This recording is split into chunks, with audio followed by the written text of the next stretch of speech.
আকাশবাণী কলকাতা স্থানীয় সংবাদ পড়ছি সুদীপ বসু। প্রথমে বিশেষ বিশেষ খবর।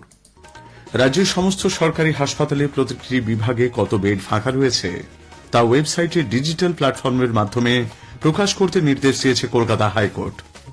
এছাড়া চলাকালীন মুর্শিদাবাদের ফারাক্কার বিডিও অফিসে ভাঙচুরের ঘটনায় নির্বাচন কমিশন তৃণমূল কংগ্রেসের বিধায়ক মনিরুল ইসলামের বিরুদ্ধে এফআইআর দায়েরের নির্দেশ দিয়েছে। তৃণমূল কংগ্রেসের নির্দেশে ইচ্ছাকৃতভাবে ভোটারদের এসআইআর শুনানিতে হয়রানি করা হচ্ছে বলে বিজেপি আজ অভিযোগ করেছে। রাজ্যের আশাকর্মীদের স্বাস্থ্য ভবন অভিযানে পুলিশি বলপ্রয়োগের প্রতিবাদে আজ রাজ্য জুড়ে ধিক্কার দিবস পালন করা হয়। ৪৯তম আন্তর্জাতিক কলকাতা বইমেলার আজ সূচনা হয়েছে। দেশের প্রথম হাওড়া কামাখ্যা বন্দে ভারত স্লিপার এক্সপ্রেসের নিয়মিত যাত্রা কামাখ্যা স্টেশন থেকে আজ শুরু হয়েছে। আগামীকাল সরস্বতী পুজো, বাগদেবীর আরাধনার প্রস্তুতি চলছে সর্বত্র। আসছি বিস্তারিত সংবাদে। রাজ্যের সমস্ত সরকারি হাসপাতালে প্রতিটি বিভাগে কত বেড ফাঁকা রয়েছে তা ওয়েবসাইটে ডিজিটাল প্ল্যাটফর্মের মাধ্যমে প্রকাশ করতে নির্দেশ দিয়েছে কলকাতা হাইকোর্ট। প্রধান বিচারপতি সুজয় পাল ও বিচারপতি পার্থ সারথী সেনের ডিভিশন বেঞ্চ ৩০ দিনের মধ্যে রাজ্য সরকারকে এর জন্য নির্দিষ্ট ওয়েবসাইট তৈরি করতে বলেছেন। রাজ্যের সমস্ত সরকারি হাসপাতালের প্রতিটি বিভাগে কত বেড আছে তা ওয়েবসাইটে জানাতে হবে। কোন অসুস্থ রোগীকে হাসপাতালে নিয়ে যাওয়ার আগেই পরিবারের লোক ওই ওয়েবসাইটের মাধ্যমে যাতে সংশ্লিষ্ট বিভাগের বেড সংখ্যা জানতে পারেন, সেই লক্ষ্যে এই পদক্ষেপ। সমস্ত সরকারি এবং বেসরকারি হাসপাতালে কত শয্যা ফাঁকা আছে এবং তারা স্বাস্থ্যসাথী কার্ডের সুবিধা দেয় কিনা তা ডিসপ্লে বোর্ডের মাধ্যমে জানানোর দাবি নিয়ে সঞ্জিত জানা নামে এক ব্যক্তি কলকাতা হাইকোর্টে জনস্বার্থ মামলা দায়ের করেছিলেন। সেই মামলার পরিপ্রেক্ষিতে নির্দেশ হাইকোর্টের। মুর্শিদাবাদের ফারাক্কার বিডিও অফিসে এসআইআর এর শুনানি চলাকালীন ভাঙচুরের ঘটনায় নির্বাচন কমিশন তৃণমূল কংগ্রেসের বিধায়ক মনিরুল ইসলামের বিরুদ্ধে এফআইআর দায়েরের নির্দেশ দিয়েছে। একই সঙ্গে জেলা শাসক তথা জেলা নির্বাচনী আধিকারিককে 2 এআরও এবং 2 এইআরওর বিরুদ্ধে শৃঙ্খলা ভঙ্গের বিভাগীয় পদক্ষেপ নিয়েও রিপোর্ট দিতে বলা হয়েছে। উল্লেখ্য, গত 14 জানুয়ারি ফারাক্কার বিধায়ক মনিরুল ইসলামের নেতৃত্বে এসআইআর ক্যাম্পে ব্যাপক ভাঙচুর চালানো হয়। ঘটনায় বিডিও এফআইআর করলেও তাতে মনিরুলের নাম ছিল না। পাশাপাশি ওই দিনের ঘটনায় গ্রেপ্তার হওয়া 6 জন গতকাল জামিনে মুক্তি পেয়েছেন। তৃণমূল কংগ্রেসের তরফেও তাদের ফুলমালা দিয়ে বরণ করার কথা প্রকাশ্যে আসতেই সমালোচনার ঝড় উঠেছে। বিজেপি এসআইআর প্রক্রিয়ার শুনানিতে হয়রানির জন্য তৃণমূল কংগ্রেসকেই দায়ী করেছে। কলকাতায় আজ এক সাংবাদিক বৈঠকে দলের রাজ্য সভাপতি শ্রমিক ভট্টাচার্য জানিয়েছেন, শাসক দল বিএলওদের দিয়ে এমন কিছু তথ্য নিয়ম বিরুদ্ধভাবে আপলোড করিয়েছে, যার ফলে বহু বৃদ্ধ মানুষকে শুনানিতে হাজির হতে হচ্ছে। তিনি অভিযোগ করেন, এসআইআর প্রক্রিয়াকে ব্যাহত করা তৃণমূল কংগ্রেসের ঘোষিত এজেন্ডা। তবে এসআইআর প্রক্রিয়া ছাড়া কোনোভাবেই ভোট করা যাবে না বলে বিজেপি তাদের অবস্থানে অনড় রয়েছে। এসআইআর চলছে, এটা সম্পূর্ণভাবে ইলেকশন কমিশনের একটা প্রক্রিয়া। এসআইআর 12 রাজ্যে হচ্ছে, কিন্তু পশ্চিমবঙ্গে আগুন জ্বলছে। আমাদের অবস্থানে অত্যন্ত দৃঢ় আছে যে আমাদের যার ফর্ম 7 আছে সেগুলোকে জমা নিতে হবে। শুধু আমরা নয়, ফর্ম 7 জমা না নিলে, ফর্ম 6 আপলোড না করা হলে এসআইআর এর হওয়ার কোনো অর্থ নেই। আর এসআইআর না করে পশ্চিমবঙ্গে কোনো নির্বাচন হবে না, এটাই আমাদের অবস্থান। No SIR, no vote.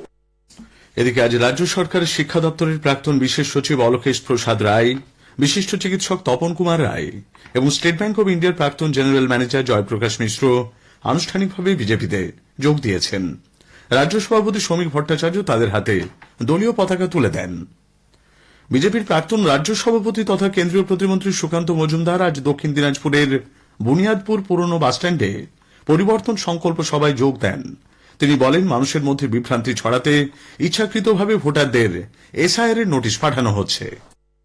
Notice পাঠানোর কাজ, মানুষকে বিভ্রান্ত করার কাজ, মানুষকে যেভাবে অত্যাচার করার কাজ যে করছে, সে নির্বাচন কমিশন শুধু নয়, নির্বাচন কমিশনের দোষর হয়ে কাজ করছে হচ্ছে তৃণমূলের বসানো বিডিও, এসডিও। দিদিমণি, এসআইআর এ যা নাম বাদ গাওয়ার গেছে, মৃত ভোট বাদ গেছে, আমি ধরে নিলাম তর্কের খাতিরে, আর একটা নামও বাদ গেল না। তবুও সুকান্ত মজুমদার এখানে দাঁড়িয়ে গ্যারান্টি দিয়ে যাচ্ছে যে 26-এর নির্বাচন তৃণমূলের বিসর্জন। রাজ্যের বিরোধী দল নেতা শুভেন্দু অধিকারী মুখ্যমন্ত্রী মমতা ব্যানার্জিকে ফের নন্দীগ্রাম আসনে নির্বাচনে প্রতিদ্বন্দ্বিতা করার আহ্বান জানিয়েছেন। আজ নন্দীগ্রামের সিদ্ধেশ্বর বাজার থেকে রিয়াপাড়া শিব মন্দির প্রাঙ্গণ পর্যন্ত ধর্মীয় শোভাযাত্রাতে অংশ নেন তিনি। বিরোধী দলের কর্মীদের পুলিশ দিয়ে লাগাতার হেনস্থা করা হচ্ছে বলে অভিযোগ করেছেন শুভেন্দুবাবু। বাঁকুড়ার ওন্দা থানার নাকাইজুড়ি এলাকায় এক বিজেপি নেতার বাড়িতে অগ্নিসংযোগের ঘটনায় চাঞ্চল্য ছড়িয়েছে। গতকাল গভীর রাতে একদল দুষ্কৃতী তাপস বারিক নামে ওই বিজেপি নেতার দোকানে লুটপাট চালায়। পরে বাড়ির বাইরে থেকে শিকল লাগিয়ে খড়ের চালে আগুন ধরিয়ে দেওয়া হয় বলে অভিযোগ। সেই সময় বাড়িতে তাপস ছাড়াও ছিলেন তার বয়স্ক বাবা মা। প্রতিবেশীরা দ্রুত শিকল খুলে দিলে কোনো মতে প্রাণে বাঁচেন তারা। দমকলের একটি ইঞ্জিন আগুন নিয়ন্ত্রণে আনে।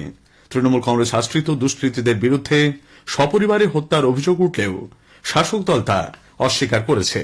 এর প্রতিবাদে আজ নাকাইজুড়ি পুলিশ ফাঁড়ির সামনে বিক্ষোভ দেখিয়েছেন বিজেপির নেতাকর্মীরা। রাজ্যের আশাকর্মীদের স্বাস্থ্য ভবন অভিযানে পুলিশি বলপ্রয়োগের প্রতিবাদে আজ রাজ্য জুড়ে ধিক্কার দিবস পালন করা হয়। আশাকর্মী ইউনিয়নের তরফে জানানো হয়েছে, এদিন বিভিন্ন জেলায় ব্লকে ব্লকে ধর্ণা কর্মসূচি চলে। আলিপুরদুয়ার, জলপাইগুড়ি, উত্তর 24 পরগনা, নদিয়া, বাঁকুড়া, পশ্চিম বর্ধমান সহ প্রায় সব জেলাতেই এই কর্মসূচি পালন করা হয়। সড়ক, মহাসড়ক, রেল, পরিবেশ বান্ধব শক্তির বিকাশ সহ নানান প্রকল্পের কাজ চলছে দেশে। প্রধানমন্ত্রী নরেন্দ্র মোদী সরাসরি তত্ত্বাবধানে এই প্রকল্পগুলির বাস্তবায়নের কাজ চলছে। Pro governance and timely implementation প্রগতি পরিমণ্ডলের ভারতের মহাসড়কের বিস্তারে জাতীয় মহাসড়ক কর্তৃপক্ষ NHAI 964টি প্রকল্প হাতে নিয়েছে। এগুলির মধ্যে 273টি প্রকল্পের সরাসরি নজরদারি চালান প্রধানমন্ত্রী। প্রগতির মাধ্যমে নেওয়া প্রকল্পগুলির বাস্তবায়নের সময় উঠে আসা বিভিন্ন রকম বাধার দ্রুত সমাধানের চেষ্টা করা হয়। পশ্চিমবঙ্গে 3,930 কোটি টাকার 26টি সড়ক প্রকল্পের মধ্যে 60টি প্রকল্পের কাজ চলেছে।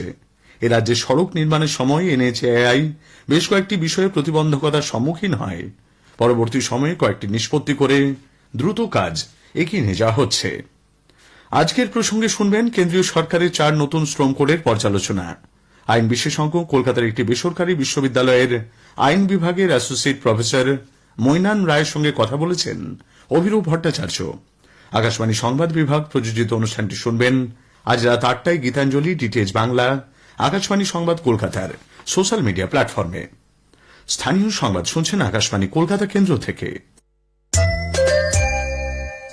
আমাদের সংবাদ শোনা যাচ্ছে ইউটিউব চ্যানেল আকাশবাণী সংবাদ বাংলা, ফেসবুক, ইনস্টাগ্রাম আকাশবাণী সংবাদ কলকাতা এবং এক্স হ্যান্ডেল AIR নিউজ কলকাতাতে।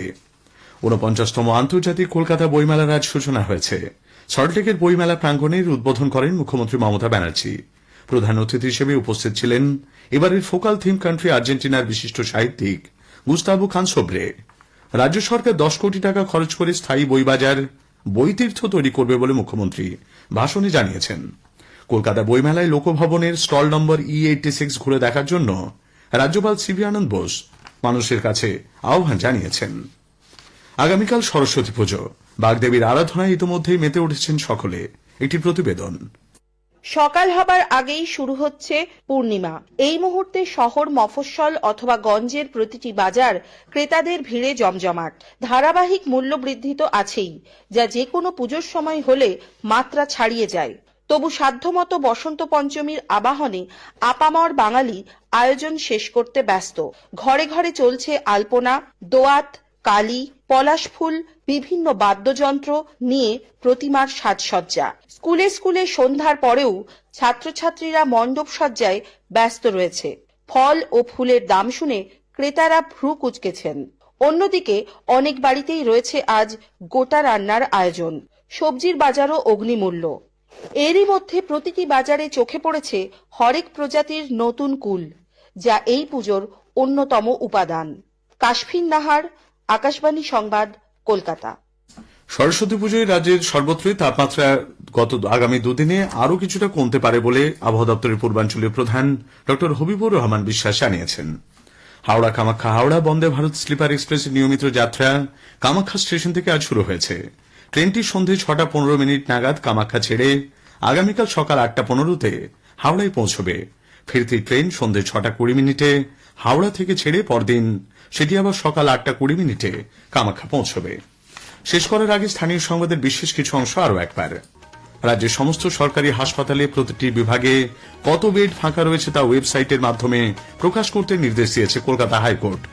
তৃণমূল কংগ্রেসের নির্দেশে ইচ্ছাকৃতভাবে ভোটারদের SIR শুনানিতে হয়রানি করা হচ্ছে বলে বিজেপি অভিযোগ করেছে।